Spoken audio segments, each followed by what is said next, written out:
Hello everyone, welcome to Online Help Guide. Today in this video, I'm going to show you two methods to clear Messenger cache. So without any further ado, let's get started. So for the method 1, find the Messenger app icon on the home screen or the app drawer menu. Then long press on Messenger and tap on App Information. Open Stories from the App Information menu. And at the bottom of your screen, you can see Clear Data. Then tap on it and select Clear Cache. Then tap on OK, and this is how you can clear Messenger cache. So for the second method, you can access the same from the device setting menu.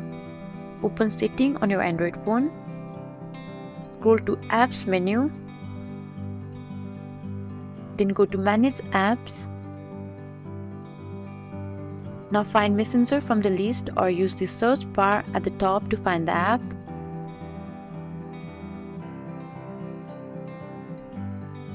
Select Messenger. It will open the app information menu.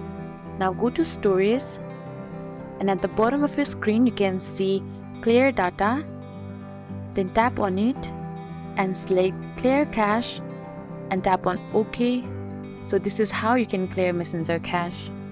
Thank you for watching Online Help Guide. Hope this video was helpful for you. If it was, then hit the like button and comment down if you have any questions or feedbacks. Also, if you are new to our channel, subscribe and hit the bell icon so that you don't miss our upcoming videos.